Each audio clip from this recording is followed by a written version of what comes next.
Assalamualaikum pemirsa. Sebanyak 50 kapal global Sumut Flotilla itu nekat berlayar ke Gaza, Palestina meski mereka diserang oleh drone luar biasa.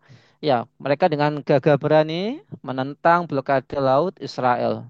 Nah, armada bantuan internasional Global Sumut Flotilla menegaskan akan tetap berlayar menuju Gaza untuk menentang blokade laut dari Israel.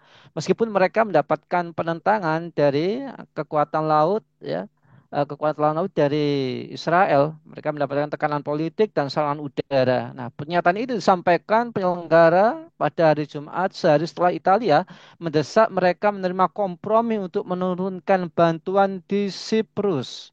Nah, apakah armada global Sumut bisa menembus blokade Israel? Mengapa serangan drone tak mampu menghentikan langkah para aktivis? Di sisi lain, kenapa penguasa Muslim tetap tidak bisa memberikan, ya bukannya bungkam ya, tapi mengerahkan pasukannya untuk mengusir penjajah Israel dari Gaza? Untuk membahasnya kami terhubung dengan pengamat hubungan internasional ini Bung Budi Mulyana. Assalamualaikum Bung Budi.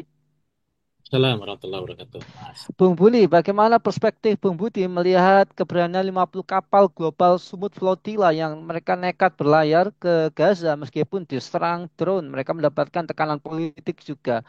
Apakah ini menandai fungsi komunitas internasional itu sekedar menjadi backing Israel dan merawat penjajahan mereka, Bung? Ya, saya melihatnya bahwa ini adalah eh, simbolik ya. Jadi eh, iringan kapal yang disebut sebagai Global Sumut Flotilla ini, eh, yang itu diikuti oleh aktivis dari berbagai negara di dunia ya, termasuk juga dari Indonesia. Ini adalah eh, wujud dari simbolisasi pembelaan mereka untuk saudara-saudara mereka di Gaza, Palestina.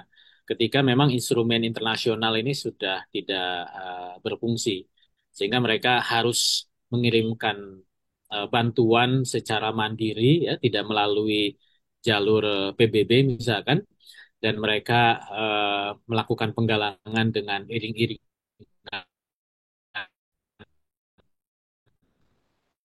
kapal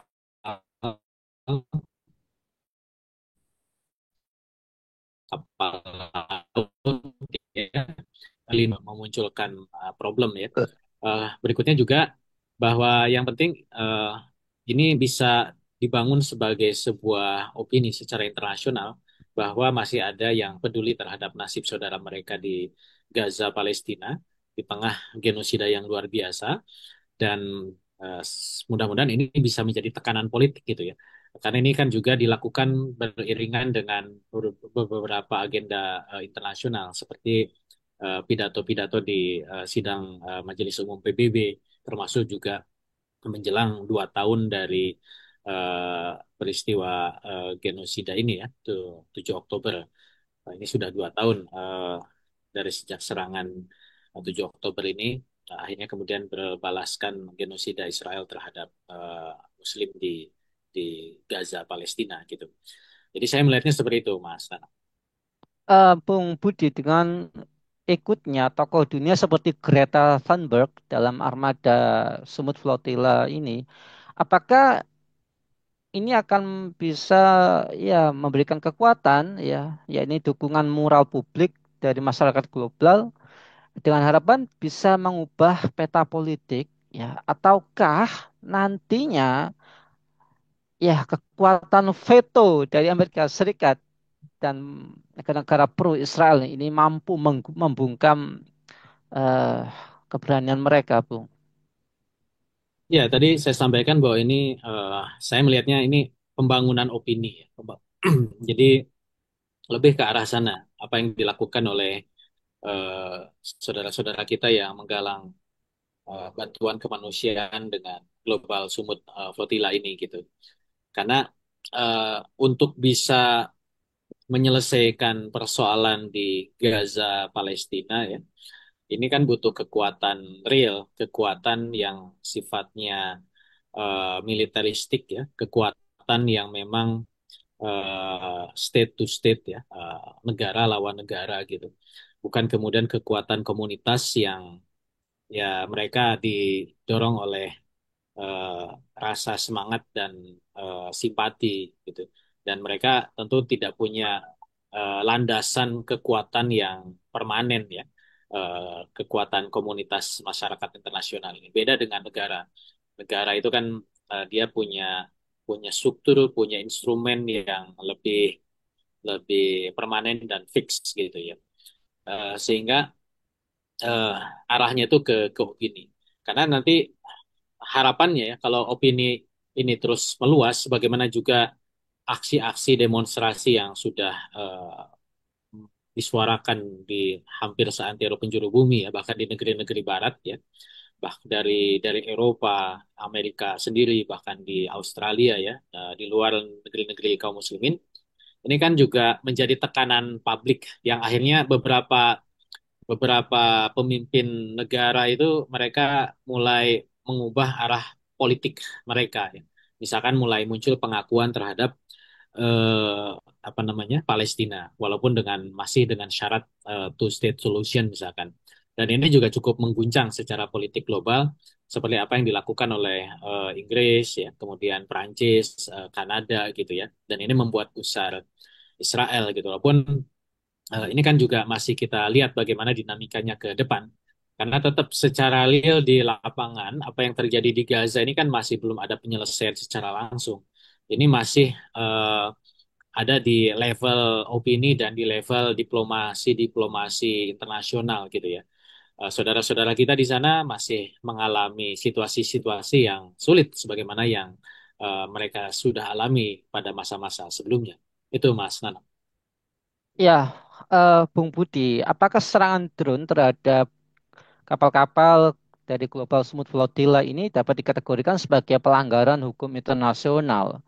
Dan sejauh mana efektivitas dari lembaga pengadilan internasional seperti International Criminal Court dan International Court of Justice ini benar-benar bisa menindak Israel? Apakah memang mereka punya tentara gitu ya untuk ya, menindak Israel?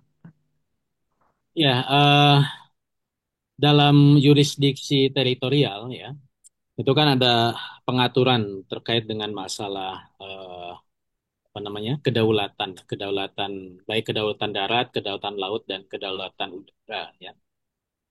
Bila serangan itu dilakukan baik eh, serangan drone itu dilakukan ke teritorial yang memang sudah jelas itu teritorial negara mana, maka itu berarti pelanggaran hukum internasional ya, khususnya hukum udara terkait dengan masalah serangan tersebut. Ya. Dan kapal itu juga bagian dari apa yang disebut sebagai kuasi teritori ya. Jadi kapal itu kan harus berbendera suatu negara. Jadi walaupun kapal itu berlayar di perairan internasional yang di situ bebas yurisdiksi, tetapi kapalnya sendiri ketika dia berbendera suatu negara itu bisa dianggap sebagai bagian dari teritorial suatu negara gitu.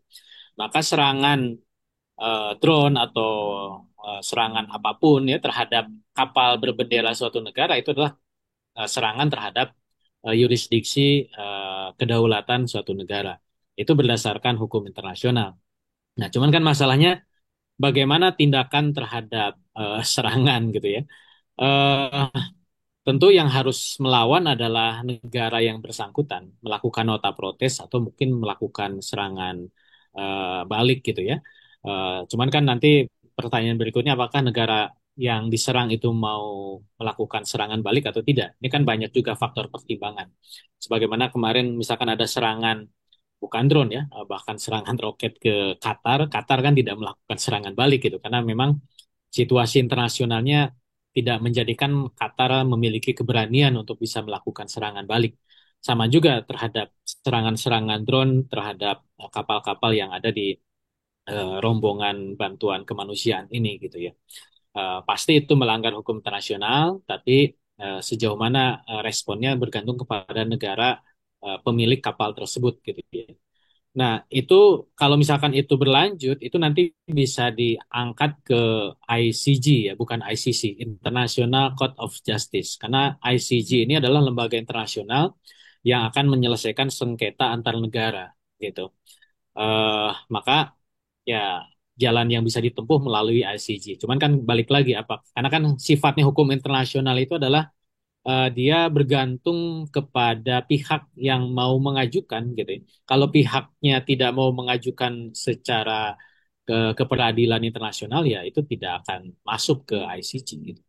Nah, jadi bergantung kepada pemilik kapal itu dia mau melakukan apa tuntutan nggak melalui ICJ atau tidak seperti itu. Nah, sedangkan ICC itu kan dia pengadilan terhadap kejahatan kemanusiaan ya. International Court of Justice yang diadili itu ya orangnya ya, bukan antar negaranya. Orang-orang yang dianggap melakukan kejahatan internasional, jadi hanya 4 jenis kejahatan yang kemudian disebutkan. Nah, maka itu kemudian bisa diajukan ke ICC, International Criminal Court ya. Dan itu yang sudah sebenarnya dilakukan oleh ICC dengan menyatakan misalkan Netanyahu itu sebagai penjahat perang, penjahat kemanusiaan. Nah, cuman kan berikutnya adalah bagaimana kemampuan lembaga hukum internasional itu untuk menegakkan hukumnya. Nah, ini yang memang menjadi kelemahan dalam hukum internasional bahwa memang hukum internasional itu berbeda dengan hukum nasional. Dia tidak punya apa yang disebut dengan aparat penegak hukum gitu ya. Tidak ada polisinya, tidak ada jaksanya gitu. Gimana cara nangkapnya itu semuanya bergantung kepada instrumen dari masing-masing negara yang meratifikasi ICC itu sendiri gitu ya.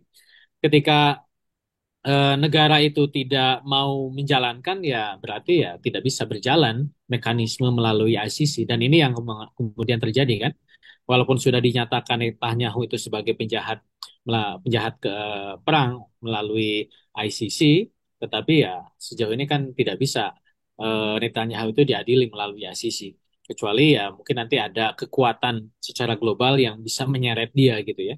Nah, masalahnya kan kekuatan globalnya ini mendukung keberadaan Israel, mendukung pemerintahan Israel gitu ya. Nah, ini yang kemudian menjadi absurd ya kalau saya bilang, menjadi absurdnya dari sebuah hukum internasional. Itu Mas Nana. Ya, Bung, ini ya pertanyaan ini kembali terulang gitu ya. Kenapa penguasa-penguasa Muslim ini justru bungkam ya? Kesannya bungkam. Mereka hanya bisa mengeluarkan ya kecaman, ya hanya sebatas kata-kata. Tapi kemudian menyerahkan action di lapangan ini pada aktivis-aktivis sipil gitu ya. Ini ada apa sih kan gitu ya? Kenapa kok sungkan banget kalau bahasanya kita kok sepertinya ewuh pakewuh sama PBB dan Amerika Serikat serta sekutunya gitu, Bung. Ya, kalau saya melihat memang para penguasa dunia Islam ini sudah terbelenggu ya dengan kepentingan eh, negara-negara besar, negara-negara adidaya gitu. Karena mereka, kalau kita lihat ya, sejarah di khususnya negara-negara di Timur Tengah, munculnya penguasa-penguasa Muslim di sana itu kan bermula dari keruntuhan Turki Utsmani, ya, melemah dan runtuhnya Turki Utsmani.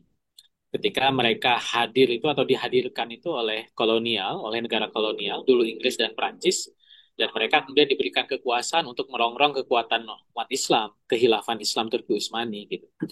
Dan itulah akar dari kemunculan penguasa-penguasa Muslim di Timur Tengah. Mereka hadir karena dimunculkan, karena diadakan oleh negara-negara kolonial. Dan ketika waktu bergulir dan ada persaingan antar kolonial, munculnya Amerika Serikat, munculnya Uni Soviet dulu di masa Perang Dingin gitu ya. Maka disitulah terjadi semacam persaingan negara-negara adidaya untuk bisa menempatkan antek-antek mereka, penguasa-penguasa boneka mereka di kawasan gitu. Maka kita bisa menyaksikan bahwa tidak ada sedikit pun pembelaan dari penguasa-penguasa Muslim itu terhadap kepentingan umat secara global, termasuk salah satunya adalah terhadap saudara-saudara kita Muslim di Palestina, khususnya di Gaza gitu. Sehingga eh, mereka terbungkam dengan sejarah mereka dijadikan sebagai penguasa-penguasa di sana. Sehingga mudah mereka itu digiring, misalkan dengan menandatangani Abraham Accord gitu ya, melakukan normalisasi hubungan dengan Israel. Padahal sudah nyata-nyata bahwa Israel itu adalah bangsa yang merampas dan menjajah Palestina gitu. Seolah-olah itu dilupakan begitu saja.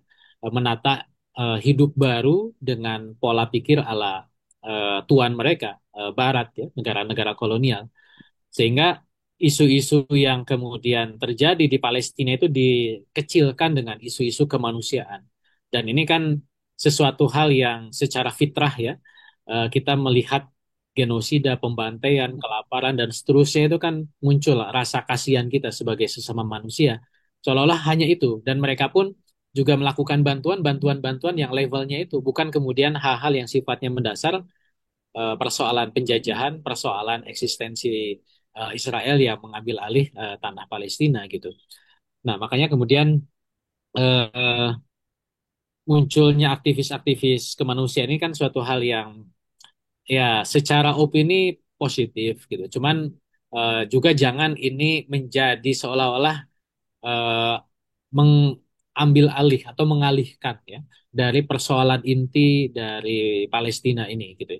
Kita dukung saudara-saudara kita yang membantu dengan misi kemanusiaan, bantuan dan seterusnya. Tetapi juga tidak boleh lupakan bahwa akar masalahnya itu adalah penjajahan Israel di tanah Palestina dan itu yang harus dihentikan. Akar masalahnya itu adalah penguasa-penguasa Muslim yang mereka menjadi boneka negara-negara Barat sehingga mengabaikan saudara-saudara mereka di Palestina. Akar masalahnya itu adalah adanya negara adidaya yang memang mereka negara adidaya itu menjaga eksistensi Israel demi kepentingannya di kawasan gitu ya. Maka ini yang kemudian harus juga terus disadarkan di tengah umat agar kemudian tidak melenceng dari upaya kita untuk membantu saudara-saudara kita di Palestina. Itu Mas Nana. Baik, terima kasih. Semoga seruan tadi didengarkan oleh para penguasa kita bahwa kita memang selalu punya pilihan ya, punya pilihan kita memihak Gaza atau tunduk di bawah ya pengaruh Amerika Serikat dan sekutunya. Dan kita berharap muncul keberanian dari para penguasa negeri Muslim untuk melawan penjajahan Israel ini dengan tidak tunduk pada maunya Amerika Serikat dan maunya PBB. Baik, terima kasih Bung Budi atas pemaparannya. Semoga mau pencerahan buat kita semua dan terima kasih juga pada para pemirsa. Ya, demikian program kita pada kesempatan sore hari ini. Jangan lupa ya untuk subscribe, like, komen, dan share sebanyak-banyaknya. Semoga menjadi amal kebaikan kita di dunia maupun di akhirat. Saya Nana Setiawan undur diri. Sampai jumpa di lain kesempatan dan wassalamualaikum warahmatullahi wabarakatuh.